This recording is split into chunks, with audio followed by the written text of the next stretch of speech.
आपने ये जो सवाल किया ना कि रास्ते बंद थे, खुल गए और कुछ महंगाई पे काबू पा लिया जाएगा तो क्या खराबी होगी। देखिए, प्राइस कंट्रोल कमेटियों के साथ हम भी जाते थे।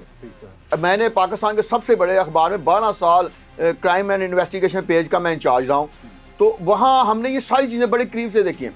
होता ये कि जब प्राइस कंट्रोल मजिस्ट्रेट जो है ना वो अपनी कमेटी अपनी टीम को भेजता है, वो सिलेक्शन करते हैं कि ये 10 छोटी दुकानें हैं, ये बड़ी दुकान है, ये उससे बड़ी है, ये गोदाम है, फिर उसका रेट फिक्स होता है। शुरू में उनको डरा दिया जाता है जी आपका गोदाम सील हो जाएगा, और करके भी जाते हैं एक हफ्ते के लिए। उसके बाद रेट फिक्स हो जाता है कि इससे 5,000, इससे 15,000, इससे 50,000, इससे 2 लाख।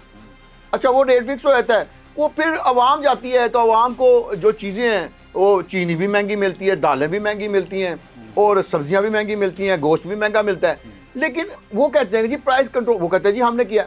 अब करते क्या हैं? करते ये हैं कि जिनसे रिश्वत लेनी होती है ना उनके खिलाफ पहले 1-2 पर्चे भी दर्ज करते हैं। अच्छा, उसमें वो अपने मुलाजम को, चौकीदार को पेश कर देते हैं, उसकी ज़मानत करा ली जाती है। अब जब बहुत ज़्यादा शोर मचता है या वज़ीर आला का किसी ख़ास जगह पे दौरा हो जाता है तो वज़ीर आला कहती है कि ये वाली दुकान से पता चला, लोगों ने बताया बहुत महंगा है, तो कहते हैं सर हमने इसके साथ 2 पर्चे पहले से दिए हुए हैं। अच्छा, मैं आपको मज़े की बात बताऊं कि ये जो मोची गेट के साथ ही वो जो पूरा बाजार है वहाँ नीचे तहखाने और सैकड़ों में हैं जहाँ पतंगबाजी का सामान बनता था। बड़ी मज़े की बात है। बरसात तो नहीं, तो जब कोई हलाकत होनी तो पता चलना कि पतंग की जो डोर है वो पतंगे जो है यहाँ से बन के गई हैं। अच्छा, वहाँ 2 रंग महल और मोची गेट ये जो थाने भी बिल्कुल साथ साथ हैं। तो SHO से काला यानी ऊपर जो पहले तो आर्डर होना कि जी शाहबाग में, शाहबाग का SHO मुअत्तल, फिर DSP, फिर ऊपर SP तक बात जाती, लेकिन ज़्यादातर DSP तक रहती थी। अब सारा जो मुद्दा था वो वहाँ पहुँचता कि अब SHO ने क्या किया हुआ है कि हर हफ्ते बाद 3 तहखानों वालों के खिलाफ पर्चे देता है, खुद ही अगले दिन बंदे भेज के उनकी जमानत करवाते हैं, फिर अगले 3, और इस तरह करके उन्होंने सारे तहखाने वालों के खिलाफ 1-1, 2-2 मुकदमा दर्ज किया। अच्छा, वो कापियाँ ना मुंशी को कह के संभाल ली जाती थी, और फिर उसके बाद वो कारोबार शुरू, फिर पतंगे, फिर वो ये जब हमने इसको हाईलाइट किया ना तो फिर ये मुकम्मल इस पर काबू पाया गया। उसके बाद इस चीज़ को ख़त्म किया गया। अब ये वाला जो मामला आप कह रहे हैं कि मैं आपकी बात काट रहा हूँ। जी जी, अभी जो आपने सारी बात बताई उसमें से एक चीज़ तो सामने आ रही है कि जो पहले वाला सिस्टम है वो ख़राब हो चुका है और उसमें बेशुमार ख़राबियाँ मौजूद हैं। आप मजिस्ट्रेट की बात कर रहे हैं, वो जाते हैं और फिर उसके बाद ये सारी करप्शन की आप सारी कहानी सुना रहे हैं कि किस किस तरह से होती है। ऑप्शन होती हैं 2 आपके पास, या तो आप उस सिस्टम को दोबारा से ओवरहॉल करें, ठीक करें। अगर सिस्टम इतना ज़्यादा करप्ट हो चुका है तो उसके बाद दूसरी ऑप्शन आपके पास है कि आप एक नया सिस्टम ले आएँ जो क्लीन हो, जो ट्रांसपेरेंट हो, जिसको आप देख भी सकते हो, लोग भी नए हों और उसको मैनेज भी कर सकें। तो और बाकी जो दूसरा सिस्टम है उसको रिप्लेस कर दिया जाए।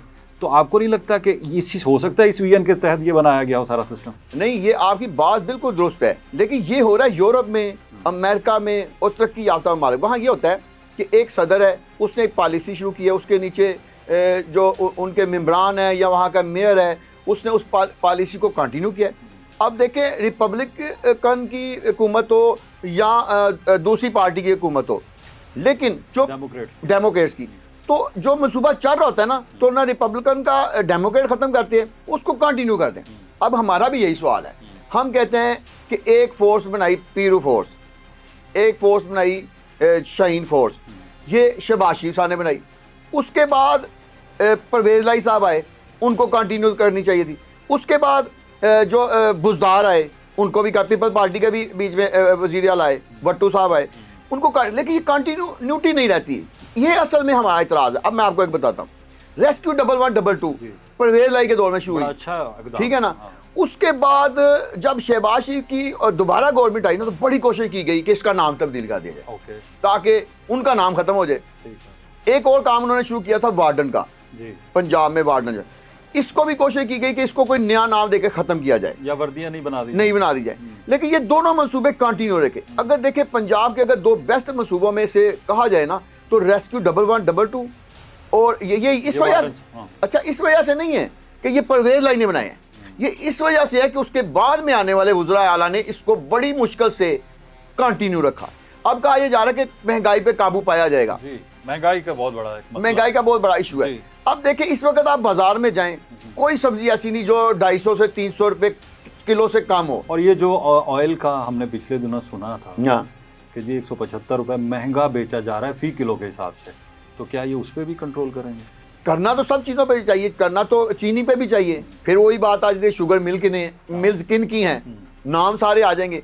सबसे पहले इसका हल पता क्या है? इसका हल यह है कि रोज रोज की ये जो खिचड़ी पकती है ना अपोजिशन की तरफ से, इसको खत्म करना चाहिए। कैसे?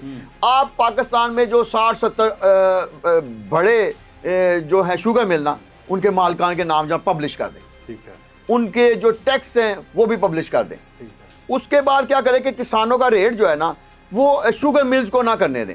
आप क्या है कि किसानों का रेट हुकूमत जो है ना वो करेगी, वो इब्तदाई गन्ने पे करेगी। ये नहीं हो शुगर मिल के अंदर एक साल तक गन्ना पड़ा रहता है और एक माह तक 2-2 माह तक पड़ा रहता है, ठीक जब उसका सारा पानी निकल जाता है तो उसका वजन कम हो जाता है। फिर अब ये देखिए ये महंगाई के साथ बराह रास्त लिंक है।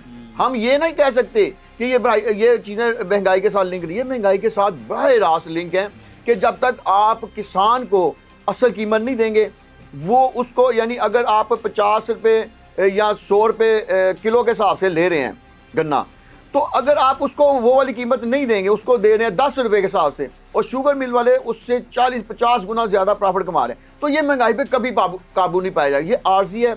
अब ये देखिए कि अभी पैरा फोर्स इनएक्टिव इतनी हुई नहीं, और आपको काना के इलाके में अब्दुल रहमान नाम का रिक्शा ड्राइवर है, उसने कहा कि मेरे से 10,000 काना की पैरा फोर्स ने रिश्वत ली है, मेरा रिक्शा बंद कर दिया है और मुझे 2 घंटे अब से बेजा में रखा। एक्सेप्शंस तो होते हैं सर, और मसला ये होता है कि जब कोई भी काम शुरू होता है तो शिकायत भी आती हैं, प्रॉब्लम्स भी आते हैं। मेरा सवाल वही दोबारा से है कि अगर इस तरह की शिकायत आती हैं, देखिए पहले एक सिस्टम मौजूद है हमारा, वैसे जुडिशरी का भी पूरा सिस्टम मौजूद है, इनको क्या अख्तियारात मिले हैं, ये कर क्या सकते हैं? ये जाके सील कर देंगे दुकानें जिनकी, अच्छा ये मैं जानना चाहता हूँ, सील कर लेंगे, क्या उनको अरेस्ट कर सकते हैं, उनके खिलाफ क्या क्या कार्रवाइयाँ हो सकती हैं? और अगर किसी को ये लग रहा है कि उनके साथ ज्यादती हो रही है तो फिर वो किसका दरवाज़ा खटखटाएंगे? अच्छा, इसी केस को जो हमने जो पहले है ना, इसमें उस जो वो अपील में गया ना, वो डिप्टी कमिश्नर के पास गया। ठीक है। अच्छा, प्राइस कंट्रोल कमेटियां भी जो है उनके मजिस्ट्रेट भी तो डिप्टी कमिश्नर के अंडर ही होते हैं। तो बात ये कि घूम घाम के ये वहीं उनके पास ही अपीलें जा रही हैं जिन्होंने करप्शन करनी है। ये अगर आपने फोर्स बनाई है तो ये करें कि प्राइस कंट्रोल कमेटी की एक मेजर अदालत जो ना हर जिले में होगी, उसका आप एक सेशन जज लेवल का एक उसका जज रखें कि जी सारे केस ये उधर जाएंगे। 3-4 को सजाएं मिली ना इनके अपने भी लोगों को, तो उसके बाद इनका सारे जो है ना लोग वो बिल्कुल। आपकी तजवीज़ बहुत अच्छी है, लेकिन यकीन जानिए अभी तो इन्होंने ये इदारा बनाया है ना, जिस दिन उन्होंने एक अदालत बना दी तो उस पर बहुत ज़्यादा फिर हमारे सहाफ़ी हज़रात ही शोर मचाएंगे। देखें जी इन्होंने पैरेलल अदालतें बना दी हैं। नहीं, अच्छा अब आप देखें जो शोर मचाना है ना, ये कोई गलत बात नहीं है। अगर आप अमेरिका की 200 साल की जमहूरियत की तहकीक करें ना, तो आपको पता चलेगा कि वहाँ खाना जंगी होती थी, काले जो थे उनको गुलाम बना के लाया जाता। लेकिन एक वक्त आया कि वो काले बोलते रहे, ठीक है, बोलते रहे। अब वो कहते ये कि ये तो हर बात पे बोलते हैं। एक वक्त आया कि काले जो लोग थे, अफ्रीकी लोग थे, उनको भी उनकी बराबरी का हकूक दिया। हालांकि हमारे नबी पाक सल्लल्लाहु अलैहि वसल्लम 1400 साल पहले गोरे को काले पे और काले को गोरे पे कोई सब बराबर कर दिया था। उन्होंने भी ये कानून अपना लिया, और 200 साल के बाद अब ये देखें कि 54 रियासतें हैं और कोई रियासत ये नहीं कहती कि हमारे ऊपर डिक्टेटरशिप है। हमारे मुल्क में देखें 4-5 रियासतें, हम इंडिया की अगर देख लें कितनी रियासतें हैं, तो आपको आधी से ज़्यादा रियासतें जो है ना वो यही शोर मचाते नजर आएंगी कि हमें हमारे हकूक नहीं दिए जा रहे।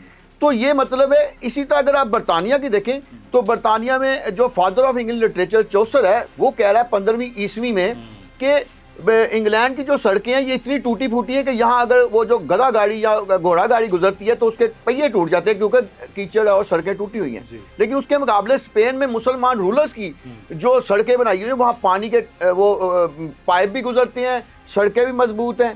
यानी मुसलमानों ने 15वीं सदी ईस्वी में ही तरक्की कर ली थी, और इंग्लैंड में 15वीं सदी ईस्वी में उसको डार्क एज कहते हैं क्योंकि मुसलमान। तो ये क्यों कहते हैं? ये 500 साल के बाद उन्होंने देखा कि डार्क एज इसलिए कि हमने जमहूरियत को फ़रोग नहीं दिया, हमने तरक्की को फ़रोग नहीं दिया। फिर ये इन लोगों ने किया। और एक और लास्ट बात मैं आपको बताता चलूँ कि उन्होंने ये भी लिखा अपने चौसर ने कि हमारे नौजवानों को क्या हो गया है, ये एलीट क्लास के जो अरब हैं उनकी कॉपी करते हुए लंबे लंबे जुब्बे पहनते हैं, टर्बाइन पहनते हैं, इनको अपना लिबास पहनना चाहिए। अब हम क्या करते हैं, हम कहते हैं ये यूरोपीय नौजवानों को देखे हमारे नौजवान पेंटें कोट टाइयाँ लगाते हैं। ये नौजवानों का मसला नहीं है, ये हमारी इलीट क्लास जो रूलिंग क्लास है उसका मसला है। हमारे यहाँ ये हो रहा है कि जब भी कोई इस तरह का अदारा बनाया जाता है तो फौरी तौर पे कहा जाता है कि हमने ये जो इंग्लैंड को कॉपी किया है, जर्मनी को कॉपी किया, फ्रांस को कॉपी किया। ये भी तो देखे ना, उन्होंने यहाँ इस मुकाम तक पहुँचने में कितने साल लगाए।